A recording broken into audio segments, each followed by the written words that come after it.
अब हमारा जो नेक्स्ट टॉपिक स्टार्ट होने जा रहा है वो है एग्रीकल्चर मार्केटिंग। ठीक है ना। यहाँ देखिए वर्ड आ रहा है, दो वर्ड हैं, एक है एग्रीकल्चरल और दूसरा है मार्केटिंग। ठीक, मार्केटिंग आपको अच्छी तरह से पता है क्या होता है। मार्केटिंग एक ऐसा प्रोसेस होता है जिसमें गुड्स को ट्रांसफ़र किया जाता है, मूव किया जाता है, शिफ्ट किया जाता है from point of production two point of consumption.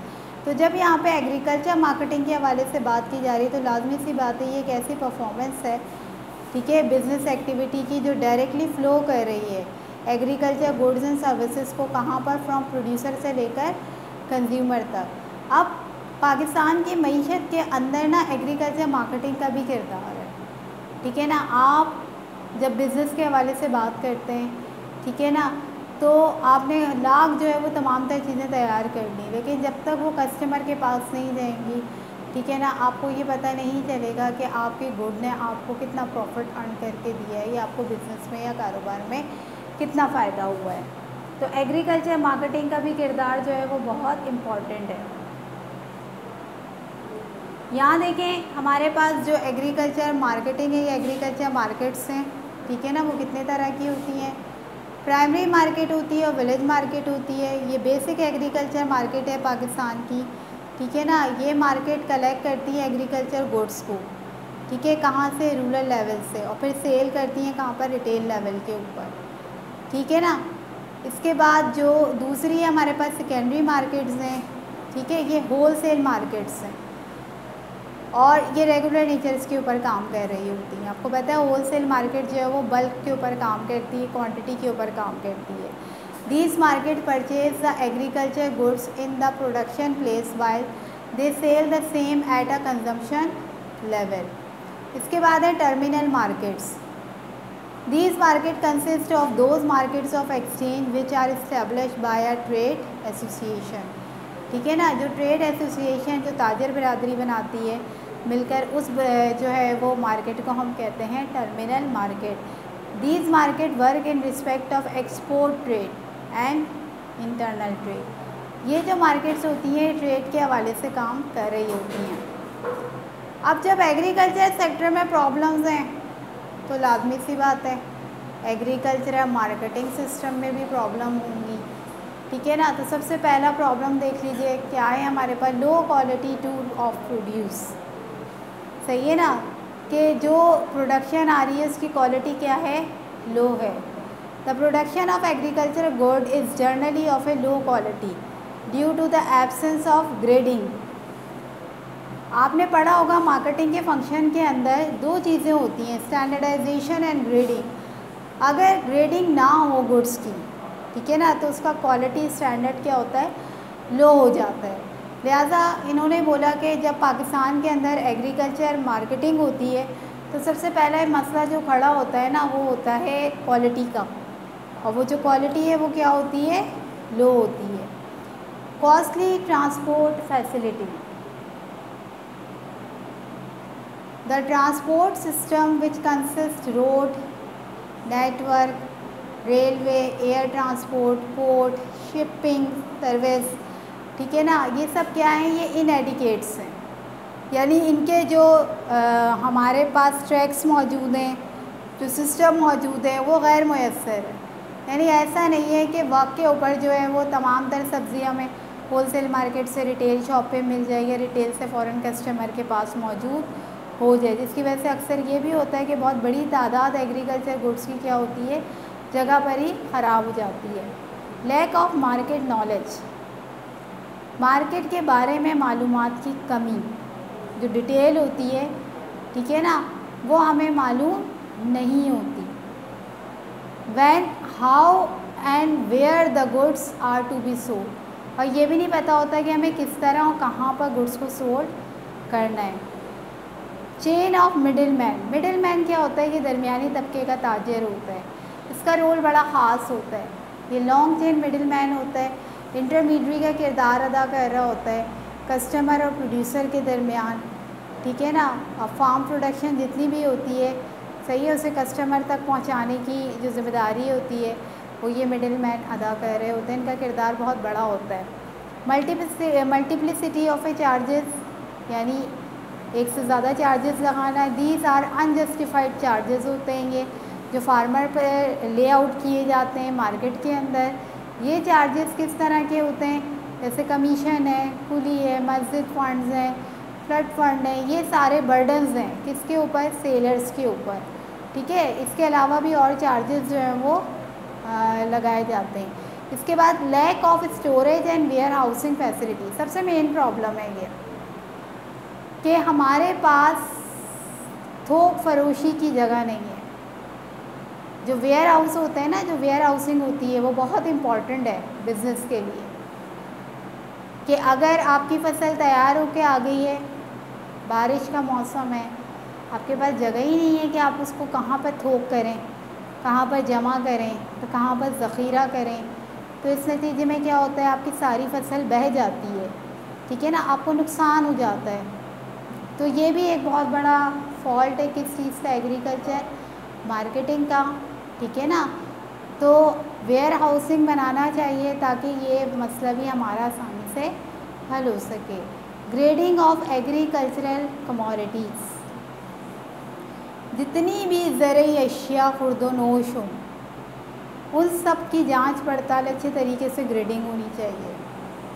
ठीक है, ग्रेडिंग स्टैंडर्डाइजेशन के बाद ही, ठीक है ना, उन्हें मार्केट करना चाहिए। नेक्स्ट है वेट एंड मेजर, पैमाइश और वज़न। Due to the absence of regulated market the trader often use 2 types of weight, ज़्यादातर 2 ही तरह के वज़न और 2 ही तरह की पैमाइश इस्तेमाल कर रहे होते हैं। ठीक है, हालांकि प्रॉपर वेट और प्रॉपर मेजरमेंट भी इस्तेमाल करनी चाहिए। प्राइमरी और विलेज मार्केट्स, ये भी एक बहुत बड़ा मसला है हमारे पास एग्रीकल्चर मार्केटिंग का, कि गांव देहात के अंदर अभी तक छोटी छोटी मार्केट्स मौजूद हैं और वहीं पर ही जो स्मॉल फार्मर है वो फोर्स कर रहा होता है, ठीक है ना, हर चीज़ के लिए कि उसको कितना कमीशन में दे रहा है, कौन आके उससे कमीशन या कौन सा एक कमीशन एजेंट उससे आके बात कर रहा है, कौन उसके साथ आके मार्केट कर रहा है, ठीक है ना, कौन उससे आके जो है वो उस चीज़ के बारे में डील कर रहा है। तो उन लोगों के पास वैसे भी इतनी नॉलेज मौजूद नहीं होती, उनका मीन ऑफ कम्युनिकेशन वैसे ही लैक है, ओनली टीवी। तो लिहाजा ये भी बहुत बड़ी जो है वो नुकसानात हैं। और विलेज मार्केट होने की वजह से उन्हें क्रेडिट फैसिलिटीज़ भी नहीं मिलती, उन्हें कोई फाइनेंस नहीं मिलता। Marketing news through the farmers, ठीक है ना, through the farmers are now quite knowledgeable to the farm's product of the farm's product prices in the market। ठीक है ना, वो ये कह रहे हैं कि फार्मर्स को जो है ना अब ये पता होना चाहिए कि जो प्रोडक्ट्स जो है वो मार्केट के अंदर जा रही है उसकी कीमत क्या है। ठीक है ना, और आप उस चीज़ को मार्केट में किस चीज़ के ऊपर निकाल रहे हैं। तो यहाँ पर इनका जो है वो बड़ा इम्पोर्टेंट किरदार है। ठीक है ना, कि इनको ये पता होना चाहिए, सबसे पहली बात तो ये कि फार्मर्स के अंदर ये जो लैक ऑफ मार्केट नॉलेज होती है ये सबसे बड़ा फैक्टर है। इनको ये मालूम होना चाहिए कि भाई हमारे पास जो गुड्स हैं, जो सर्विसेज हैं, हम उन्हें किस प्राइस के ऊपर मार्केट के अंदर जो है वो सेल कर रहे हैं। तो मार्केटिंग न्यूज़ का भी होना जो है वो आपके लिए बहुत ज़रूरी होता है ताकि आप मिडिल मैन को बआसानी फेस कर सकें। मिडिल मैन का किरदार मैंने अभी आपको बताया, बहुत जानदार होता है, ये दरमियानी तबके के ताजिर होते हैं। ठीक है ना, और ये अपना बहुत ही अहम रोल प्ले करते हैं प्रोड्यूसर यानी प्रोडक्शन और कंजम्पशन के दरमियान। अब तक हमने जो मैंने अभी आपको बताया, मैंने आपको बताया कि एग्रीकल्चर मार्केटिंग है क्या। तो एग्रीकल्चर मार्केटिंग एक्चुअली क्या थी कि एग्रीकल्चर मार्केटिंग के अंदर हम एग्रीकल्चर प्रोडक्ट्स को मार्केट कर रहे थे, यानी शिफ्ट कर रहे थे from point of production two point of consumption. और इस पर हमारे पास डिफरेंट टाइप्स ऑफ मार्केट्स हैं जिनका अपना अलग अलग रोल है। ठीक, फिर हमने देखा कि एग्रीकल्चर मार्केटिंग को भी कुछ मसाइल दरपेश हैं। ठीक है ना, जबकि उन मसाइल को बखूबी बाद में भी हल किया जा सकता है, लेकिन चूँकि मैंने अभी आपको बताया कि मार्केट के बग़ैर मईशत के अंदर आप कभी भी ये नहीं बता सकते कि आपने बिज़नेस में कितना प्रॉफिट अर्न किया। क्योंकि जब एक चीज़ कस्टमर के पास आएगी ही नहीं तो उसको पता ही नहीं चलेगा कि उस मुल्क के अंदर किस चीज़ की प्रोडक्शन है। तो अभी तक जितना भी टॉपिक हमने डिस्कस किया, सही है ना, उस तमाम तर टॉपिक में अभी हमने सिर्फ प्रॉब्लम्स को डिस्कस किया है, हमने उसके सॉल्यूशंस को डिस्कस नहीं किया। ठीक, आगे आने वाली क्लासेस में हम देखेंगे कि हम क्या सजेशंस ऐसी देखें, ठीक है, जिन पे हम अमल पैरा होकर, जिन पे हम काम कर कर एग्रीकल्चर मार्केटिंग, चूँकि ज़ाहिर है एक अहम रोल प्ले कर रही है और उसका एक अहम किरदार भी है, और एग्रीकल्चर मार्केट अगर उठती है, एग्रीकल्चर मार्केटिंग अगर आगे बढ़ती है तो लाजमी सी बात है यही हमारी इकोनॉमिकल डेवलपमेंट को भी आगे बढ़ाएगी, हमारा आउटपुट भी आगे बढ़ाएगी। तो हम उसके लिए क्या कर सकते हैं, यानी इतना इम्पॉर्टेंट फंक्शन है इसका, इतना इम्पॉर्टेंट रोल है, तो उसके लिए क्या सजेशंस हो सकती हैं, ये हम आगे आने वाली क्लासेस में डिस्कस करेंगे। ठीक है ना। अभी जो मैंने आपको पढ़ाया है और जितना भी मैंने बताया है, ठीक, जिसके अंदर मैंने एग्रीकल्चर फार्म मेकनाइजेशन को डिस्कस किया, ठीक, ग्रीन रेवोल्यूशन को डिस्कस किया। ग्रीन रेवोल्यूशन का टॉपिक बहुत ख़ास है, फार्म मेकनाइजेशन को पूछा जाता है तो in respect of green revolution पूछा जाता है, ठीक है ना। और मैंने अभी आपको समझाया भी ग्रीन रेवोल्यूशन की रिस्पेक्ट से ही है कि किस तरीके से ग्रीन रेवोल्यूशन इंट्रोड्यूस हुआ और फार्म मेकनाइजेशन फिर जो है वो पाकिस्तान की एग्रीकल्चर इकॉनमी में शामिल हुआ।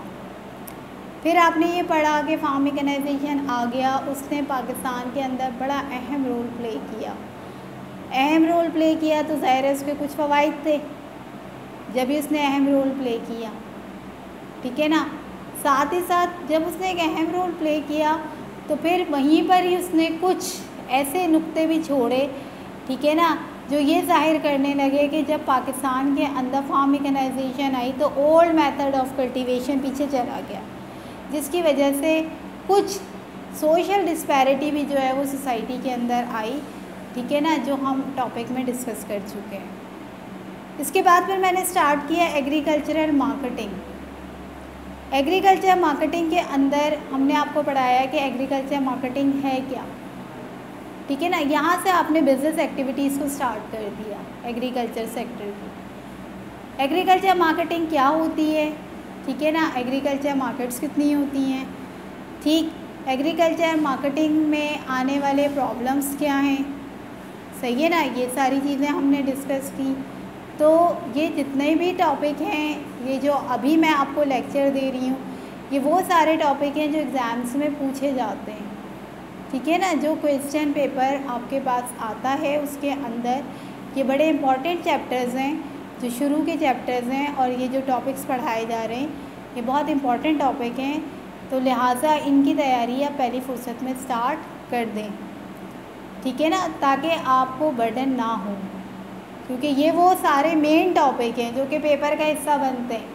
अब भले उनका स्टाइल कुछ भी हो, लेकिन ये टॉपिक पेपर का हिस्सा बनते हैं। लिहाजा आप जो है वो कोशिश करेंगे कि इन टॉपिक्स को अच्छे से अच्छे कर सकें, ठीक है ना, ताकि आपको जो है वो किसी भी किस्म का इसमें मसला ना हो। आफ्टर ऑल जब ये हमारा चैप्टर कंप्लीट हो जाएगा, ठीक है ना, तो हमारी कोशिश होगी कि इसका भी क्वेश्चन एरिया का जो सेक्शन है, ठीक है, आपको हम बता सकें कि उसमें देखो किस किस तरीके से किस किस टॉपिक को पूछा गया है, ताकि जब कभी भी कोई भी टॉपिक आए किसी भी तरीके से पूछा जाए तो आपको उसमें कोई भी मसला फेस करना ना पड़े। तो इन सब चीज़ों का ख़याल आपने रखना है, और इस वक्त जाकर यानी ये लेक्चर लेने के बाद मस्ट आपने इसको स्टडी करना है, हर हाल में स्टडी करना है, ठीक है ना, ताकि ये वक्त के ऊपर आपका टॉपिक प्रिपेयर हो सके। एग्रीकल्चर मार्केटिंग हमारी बिज़नेस एक्टिविटी को भी शो करता है कि एग्रीकल्चर सेक्टर में जितना भी बिज़नेस हो रहा है, सही है ना, ठीक है ना, कि वहाँ पर जो चैनल यूज़ हो रहे हैं, ठीक, जो मीन्स ऑफ ट्रांसपोर्टेशन इस्तेमाल हो रहा है, ठीक, मिडिल मैन का किरदार क्या है, तो इन सब चीज़ों को रिलेवेंट बना के क्वेश्चन बनाया जा सकता है। तो आपने क्वेश्चन एरिया को भी सामने रखना है और टॉपिक को भी सामने रखना है, और इन दोनों चीज़ों को सामने रखते हुए आपने जो है वो दोनों टॉपिक की अच्छे तरीके से तैयारी करनी है। फिर इंशाअल्लाह ताला हम इसके सजेशंस पे बात करेंगे। आफ्टर ऑल जो टॉपिक रह गए हैं फिर उनके ऊपर बात करेंगे, और फिर इस तरीके से ये बड़े इम्पॉर्टेंट और ख़ास चैप्टर्स चल रहे हैं जो कि लाजमी पेपर में आते हैं। ये समझने ये मस्ट हैं आपके 2 से 3 सवाल, तो आपने जो है वो इनकी प्रिपरेशन हर हाल में करनी ही है।